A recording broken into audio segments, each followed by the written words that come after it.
아멘. 우리 옆사람 먼 사람의 진리 안에 우리 저희 갑시다. 진리 안에 저희 갑시다. 아멘. 우리 주 예수 그리스도의 이름으로 사랑과 축복이 이 자리에 모여있는 우리 모든 사랑 성도들에게 임하시길 바랍니다. 우리 여러분, 우리가 지난주에 제목이 뭐죠? 우리 지난주에 말씀한 게 행복한 사람이라는 그런 주제를 가지고 말씀을 나눴어요. 근데 지난주에 말씀이 다 끝나지는 않았어요, 사실.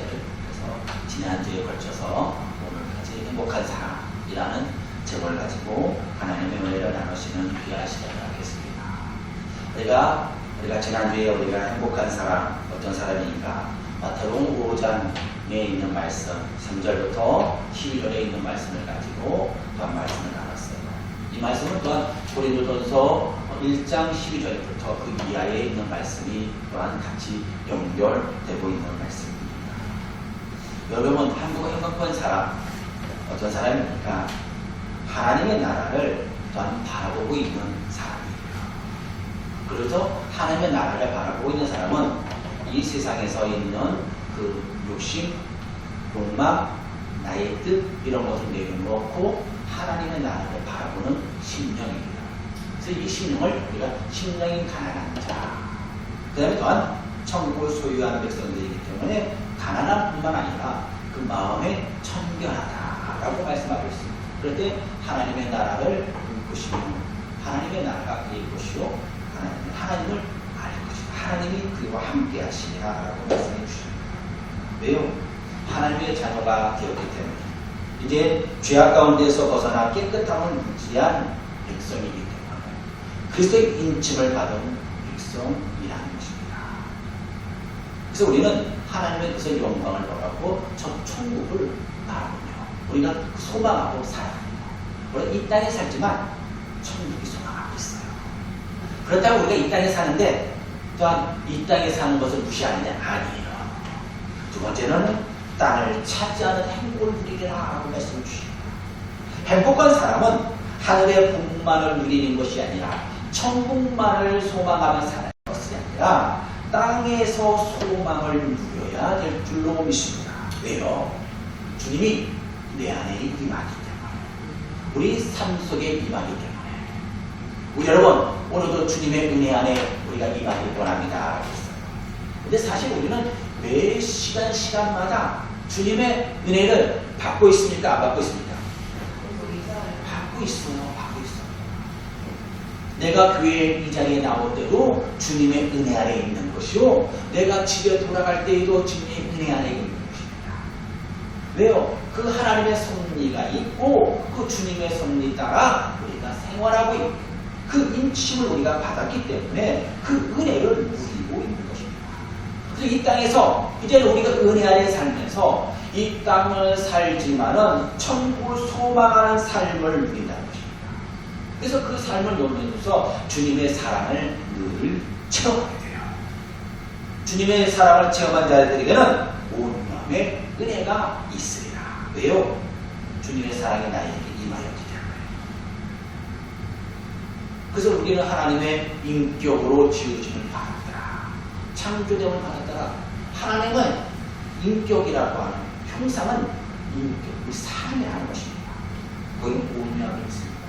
그게 사랑을 품을 수 있고 온 세상을 품을 수 있는 하나님의 사랑이었어요.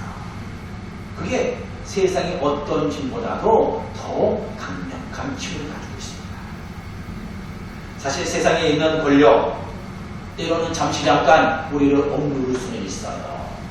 그러나 그의 마음까지도 우리 다 사로잡을 수는 없습니다. 우리 가정에서 또한 우리 가족들과 우리가 더 끈끈하게 우리가 떨어져도 떨어질 수 없는 그 관계가 되는 것이 무엇일까요? 그 안에는 분명히 사랑이라고 하는 그런 매개체가 바탕을 이루고 있기 때문이에요. 왜요? 하나님의 형상으로 창조되었기 때문에 그 가정의 안에서 사랑의 모습을 누리고 있는 것입니다. 그래서 하나님이 이 땅에서 행복하라고 말씀합니다. 행복한 은혜를 허락해 주십니다. 그래서 이 행복의 은혜를 가지고 이 세상을 중복하고 다스려라. 그것이 바로 우리 믿음의 성도들에게 주시는 말씀입니다. 그러면 오늘 세 번째 말씀이 뭡니까? 고난 가운데에서도 우리가 행복을 주시라는 말씀입니다. 근데 이 고난 가운데서 주시는 행복, 어떤 행복일까요? 여기는 의를 누리는 행복이라는 것입니다.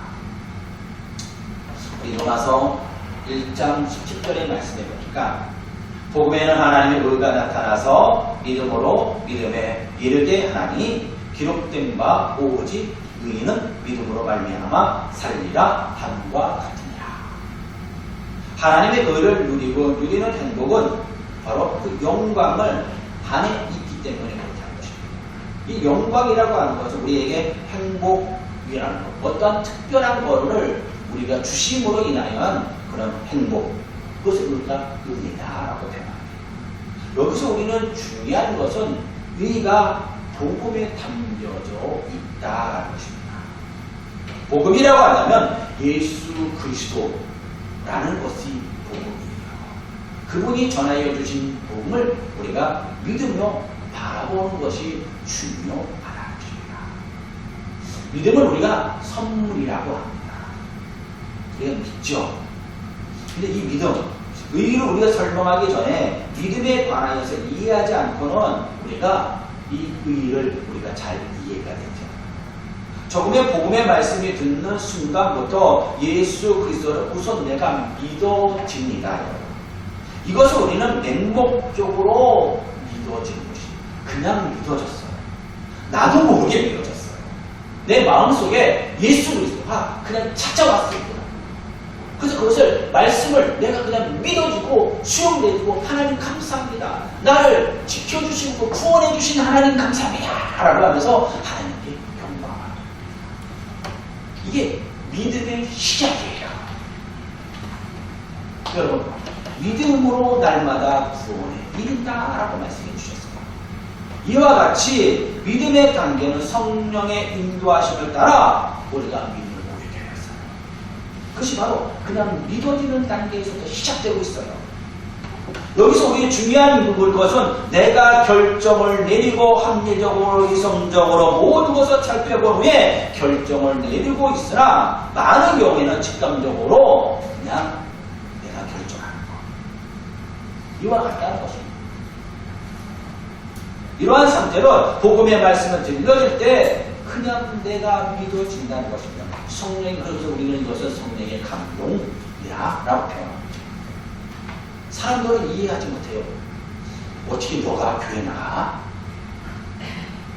라고 합니다. 아니, 너 같은 사람이 어떻게 교회 나가서 그렇게 있어? 신앙생활 할 수 있어? 그러니까 기적이죠. 기적이에요. 너도 한번 나와봐. 너도 믿어질 수 있어. 그래? 그래서 정말로 나오면 믿어져요. 그러니까 이것이 우리는 때로는 맹명적인 그런 믿음의 역사가 임하고 있다는 것입니다. 그런데 그게 나에게 담보 성령의 은혜였어요. 그리고 두 번째는 복음 앞에서 믿음으로 고백하는 것입니다. 로마서 10장 10절의 말씀에 보니까 사람의 마음으로 믿어 의에 이르고 입으로 신하여 구원에 이르느니라 라고 말씀합니다. 이것을 우리가 이제 내가 맹목적으로 무의식적으로 믿어진 상태로 벗어나는 것입니다. 이제 내가 믿어졌죠. 믿음으로 출발했습니다. 달려가죠.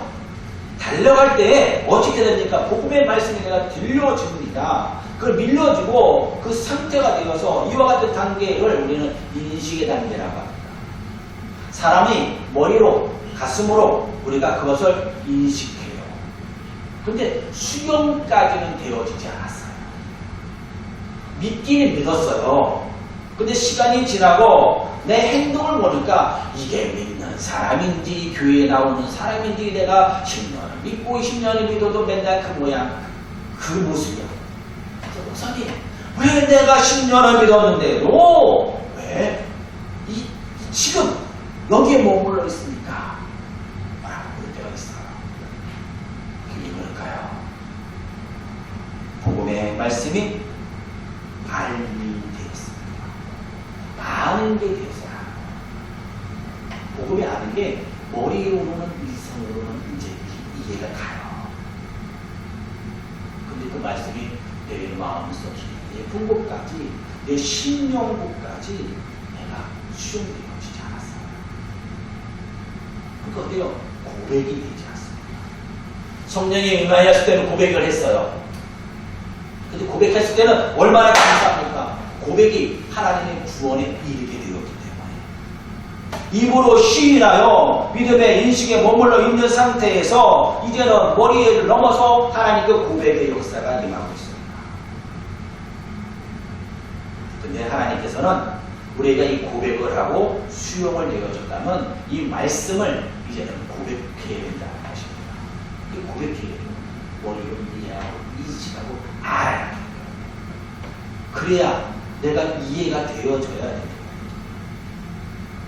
내가 답답함을 해소해야 돼요. 신앙생활하면서 이 믿음 때문에 답답함을 얼마나 괴롭겠습니까?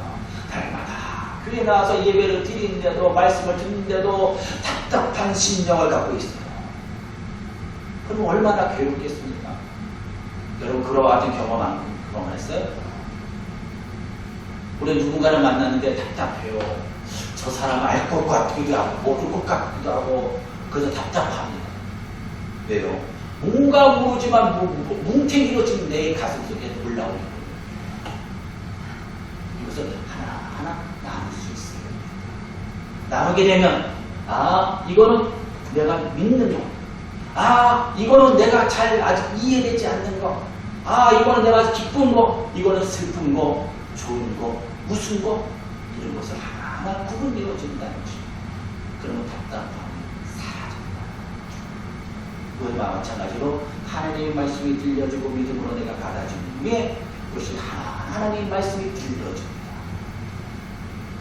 그 들려진다는 건 뭡니까? 내가 안다는 거예요. 안다는 거. 인식한다는 것입니다.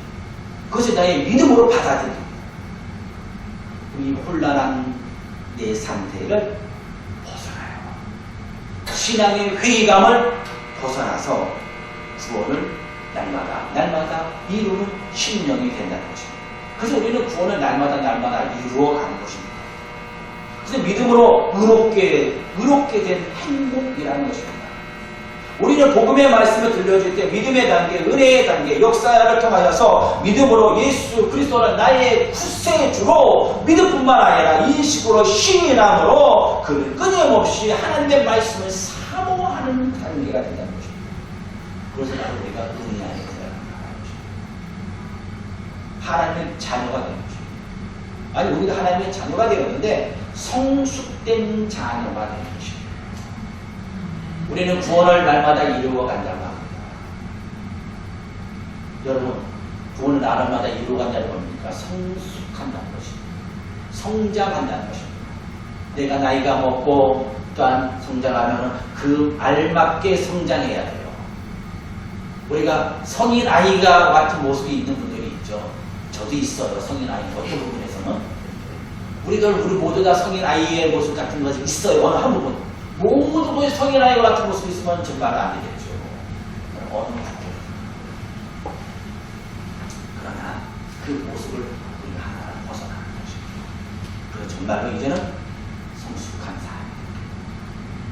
그 안에서 행복을 느끼는 것입니다. 분명히 우리는 죄인이었어요. 그런데 예수를 믿음으로 말미암아 죄에 머물러 있는 것이 아니라 하나님의 자녀가 되었다는 것입니다. 믿음. 그래서 우리는 의롭게 된 사람이라는 것입니다. 의롭다는 것은 죄인이라고 고백하였던 사람이 더 이상 죄인이 아니라는 사실입니다.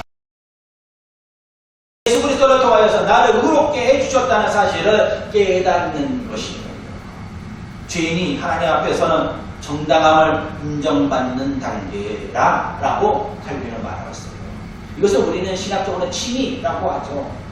믿음으로 그리스도의 의를 붙잡아 그 의에 덧입혀서 하나님의 앞에 죄인으로서가 아니라 의로운 사람으로 다시 태어난 상태.